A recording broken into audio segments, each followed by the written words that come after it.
Sébastien Coé est visé par une plainte pour 2 viols. Fort d'une ascension fulgurante, la star de radio avait vu celle-ci se stopper il y a quelques années par un licenciement pour faute grave. Depuis quelques jours, si est-il information qui en a choqué plus d'un. Sébastien Coé se voit faire l'objet d'une plainte pour 2 viols, dont un qui se serait produit lorsque Julie, la plaignante, n'avait alors que 16 ans.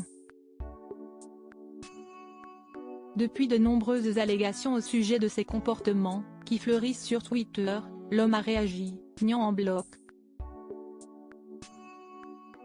Depuis, il a aussi été écarté jusqu'à nouvel ordre de énergie. Pour certains, Coé représentait jusqu'ici la réussite d'un natif de Saint-Quentin, N, à qui rien ne promettait un tel avenir. D'autres ne peuvent oublier ses blagues salaces, et cette réputation de dragueur lourd, mais peu acceptent néanmoins de commenter la trajectoire du personnage dans ce contexte, rappellent nos confrères du Parisien. Il faut dire que son ascension impose le respect.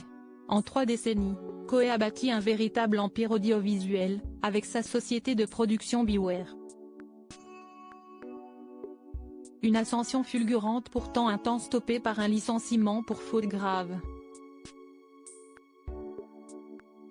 À l'époque il ne s'agit pas d'agression sexuelle, non, en 1995, l'animateur alors sur Fun Radio fait un dérapage sur Auschwitz. Il compare le camp de concentration et centre d'extermination, plus grand complexe concentrationnaire du Troisième Reich, à une maison de campagne, à l'antenne, rappelle le Parisien. L'animateur d'aujourd'hui 51 ans, avait plaidé le malentendu. Mais il se retrouve au cœur d'un scandale, et se fait licencier pour faute grave. Coé accusé de plainte pour 2 viols par Julie des faits bien éloignés de ce qui touche aujourd'hui l'animateur, en couple avec Nathalie Dartois. Julie, 25 ans, ancienne admiratrice, affirme avoir été violée à 2 reprises par l'animateur. L'une de ces agressions aurait été commise lorsqu'elle était mineure. Le visage masqué, la jeune femme s'est depuis exprimée pour BFM TV, ainsi que sur le plateau de Touche pas à mon poste. J'étais choquée, ma sœur, qui l'avait accompagnée voir Coé ce jour-là, note de la rédaction, m'appelait sur mon téléphone. Il m'a dit ensuite que je devais le faire si je voulais réussir, dans ce monde-là, ça marchait comme ça. Point. Je me suis sentie dans l'impasse, je me suis baissée et j'ai fait une fellation qui a duré quelques secondes.